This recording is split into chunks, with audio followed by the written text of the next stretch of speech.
pasar membeli ikan. Beli ikan nila dan gurami. Sebelum pantun kami tampilkan, jawab dulu salam dari kami. Ya, bismillahirrahmanirrahim. Assalamualaikum warahmatullahi wabarakatuh. Oke, Bapak Ibu semua, selamat pagi dan salam sejahtera untuk kita semuanya. Pada kesempatan yang sangat-sangat baik ini, saya akan memberikan suatu materi tentang manajemen kinerja yang merupakan agenda ketiga manajemen kinerja pada pelatihan kepemimpinan administrasi, yaitu atau singkat dengan PKA. Nah, untuk itu sebelumnya banyak kita dalam pembelajaran ini kita perlu terialah ya. Ya, itu mari kita yang pertama kita ada niat. Adakah Bapak Ibu niat di kali ini untuk belajar? Adakah Bapak Ibu semua tujuannya di sini? Apa coba tujuannya? Oke, terima kasih. Tidak terpaksa kan Bapak Ibu semuanya? Oke, kita belajar semuanya dan fokus kita memberikan. Mari kita fokus untuk pembelajaran tentang manajemen kinerja ini. Kemudian yang ketiga ada terlibat penuh Bapak Ibu semuanya. Ayo kita terlibat penuh, semua yang terlibat. Tidak hanya saya saja yang berbicara, tapi Bapak Ibu juga bisa bicara. Kemudian menghargai diri sendiri dan orang lain. Ini yang sangat-sangat perlu pada materi yang akan saya sampaikan. Nah, Bapak Ibu semuanya, nama saya cukup singkat, yaitu Dara Nayati, dan saya pernah bekerja di berbagai tempat, salah satunya di Puskesmas pernah, di Badan Diklat Provinsi DIY pernah, di Babelkes Jakarta pernah, di Babelkes Semarang pernah, dan yang terakhir di BPPK Jakarta.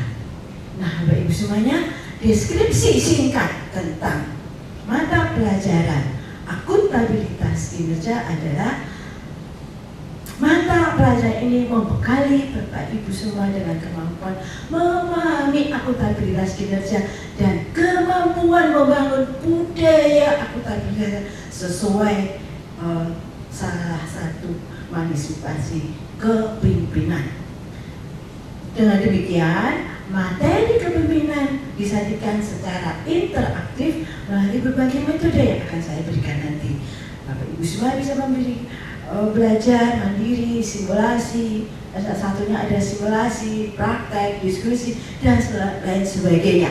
Oke Bapak Ibu semuanya, hasil belajarnya adalah pada materi ini adalah pada akuntabilitas kerja adalah diharapkan Bapak Ibu semuanya mampu mengidentifikasi masalah akuntabilitas dan merumuskan langkah atau upaya perbaikan akuntabilitas di organisasi Bapak Ibu masing-masing.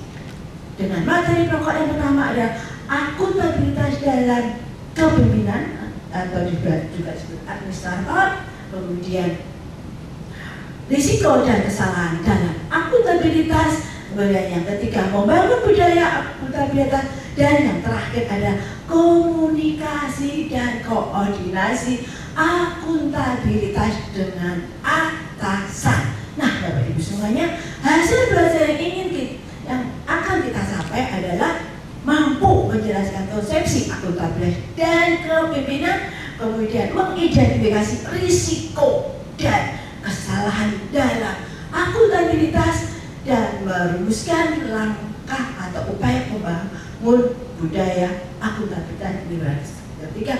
Sedangkan yang terakhir adalah merumuskan langkah atau upaya komunikasi dan koordinasi akuntabilitas dengan atasan Bapak Ibu semuanya.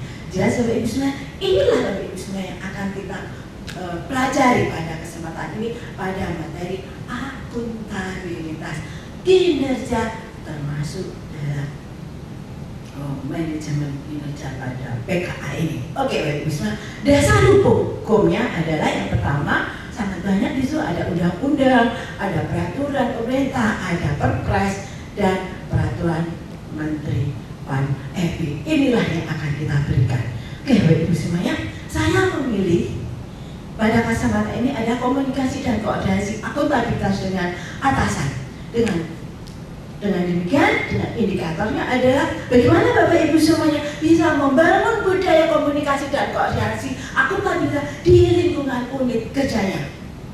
Dengan hasilnya ada konsepsi, kemudian praktek, teknik, dan peran kepemimpinan Bapak Ibu menjadi administrasi. Nah, ini adalah sebuah film yang tentang santri di DIY dan tahun 2009 yang merupakan di sini ada suatu koordinasi dan komunikasi di antara SKPD, di antara SKPD di DIY dengan hasil yang sangat baik.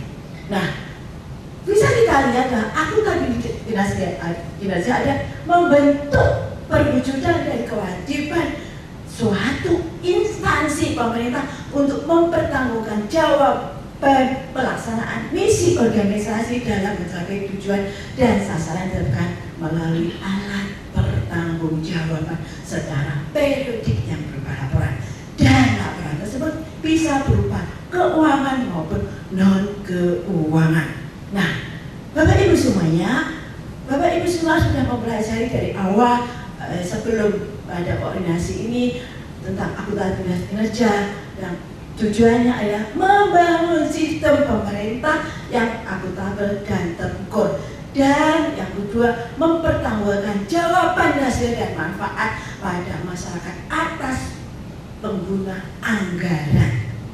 Oke.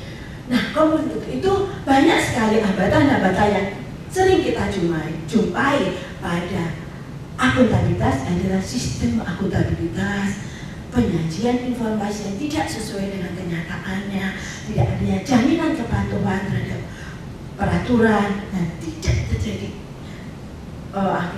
tidak terjadi efisiensi dan ketidakefektifan. Oke, Bapak Ibu semuanya, konsepsi pada komunikasi dan koordinasi akuntabilitas dengan atasan yaitu artinya itu menyamakan persepsi, menggerakkan bawahan. Dengan demikian, konsepsi ini merupakan suatu kunci faktor dari organisasi kinerja yang sangat tinggi. Untuk itu, Bapak Ibu semuanya, kita bisa melihat berbagai pengertian komunikasi, yaitu ada seni dalam menyamakan gagasan, informasi, dan harapan seseorang terhadap orang lain. Sedangkan koordinasi adalah usaha yang sinkron, yaitu menyatukan dan teratur untuk menyediakan jumlah, waktu, dan ketepatan mengarah pelaksanaan untuk menghasilkan suatu tindakan yang seragam dan harmonis pada sasaran yang telah ditentukan. Untuk itu, ada komunikasi tidak menghindari simpang siur, dan koordinasi merupakan tatanan kehidupan yang bernegara, sedangkan komunikasi adalah tatanan kehidupan sosial. Dengan demikian, komunikasi dan koordinasi bisa diperlukan untuk menyamakan persepsi dari kita, staf dengan pimpinan, kemudian bisa untuk menyampaikan ide. Apa ide-ide? Pernahkah Bapak Ibu semua menyampaikan ide dan kesan untuk kritik dan saran? Ayo Bapak Ibu semuanya. Ya, nah, apa yang diperlukan? Pernah Bapak Ibu semuanya menerima itu? Untuk supaya menentukan dan meningkatkan produktivitas kerja dibutuhkan adanya koordinasi dan komunikasi. Untuk itu ada suatu komunikasi yang bersifat koordinatif, yaitu disebut dengan komunikasi koordinatif, yaitu memadukan antara waktu, gerak, dan langkah. Untuk itu komunikasi dan koordinasi diperlukan suatu keadaan yang sinergis, ya, karena menjembatani kesenjangan atau gap antara pemangku kepentingan dan organisasi kita. Dengan demikian, pelaksanaan komunikasi efektif dan berlangsung dengan lancar dan tetap inilah diinginkan semuanya. Dan komunikasi dan efektif itu dibutuhkan suatu transparan. Pernahkah Bapak Ibu semua transparan? Pernah Bapak Ibu semua terang benderang Nah, untuk itu inilah salah satu menegakkan partisipasi dan akuntabilitas Bapak Ibu semuanya. Dengan demikian, karena Bapak Ibu semua sebagai leader manajemen, untuk itu perlu Bapak Ibu semua melakukan supporting sebagai pimpinan yang memiliki kemampuan mengarahkan bawahannya agar kinerjanya organisasi akan baik. Nah, untuk itu komunikasi yang baik adalah mendukung aktivitas kerja, mencapai tujuan dan sasaran organisasi sebagai penghubung. Nah, Bapak Ibu sebagai penghubung, jangan lupa ini, ya, membantu pimpinan untuk kerjasama dalam suatu organisasi. Jika terjadi komunikasi, dampaknya adalah ada kerja tim. Rasakan Pak, pernahkah Bapak Ibu semua merasakan ini? Adanya jaringan kerjasama, pernahkah dirasakan? Jaringan itu dipimpin oleh atasan. Bapak Ibu pernah melakukan itu kah? Mudah merumuskan sebuah perkembangan, pernahkah Ibu? Dan adanya sinergitas antara pimpinan dan bawah sesuai dengan tujuan. Dan yang terakhir ada dibutuhkan suatu kontinuitas dalam berkomunikasi dan koordinasi. Dengan demikian, kalau ada suatu komunitas, diperlukan suatu teknik-teknik dalam membangun komunikasi, yaitu mengangkat seorang pengawas. Nah, untuk melakukan suatu koordinasi, dibutuhkan ada suatu komunikator, koordinasi melakukan materi, kemudian menciptakan keseimbangan dari komunikasi. Sebagai koordinator itu harus bisa menciptakan keseimbangan antara beban kerja, wewenang dan tanggung jawab, dan menciptakan suasana yang baik, baik internal ekstra, mengadakan rapat dan terjadwal dan rutin, kemudian membuat edaran untuk jadwal dan sebagainya, membuat mekanisme kerja, dan yang terakhir pemberian alat komunikasi yang tepat sesuai dengan hasil yang diinginkan dan tujuan. Untuk itu diperlukan suatu pengambilan keputusan yang adil, kemudian akuntabilitas transparan, efektif, efisien, ada suatu kode yang harus diikuti, dan mendeklarasikan potensi yang dibutuhkan agar tidak terjadi konflik kepentingan. Praktek-praktek komunikasi ada. Bapak Ibu semua pernah jadi pendengar yang baik? Pernahkah Bapak Ibu semua bertanya, memberikan tanggapan? Apakah Bapak Ibu profesional? Gunakan kalimat yang positif. Pernahkah Bapak Ibu semua menggunakan positif? Alhamdulillah Bapak Ibu semua bisa berangkat sebagai pendengar yang baik dan berkomunikasi dengan baik. Nah, yang kelima adalah bahasa tubuh, wajah. Apa Bapak Ibu semua senyum? Apa seperti itu? Apa cuma senyum atau semuanya namanya itu semuanya keras? Kontrol emosi Bapak Ibu semua. Ini yang terjadi, yang sering kita lakukan. Kita jarang mengontrol emosi. Ini yang dibutuhkan oleh seorang pemimpin. Dan tidak menggurui.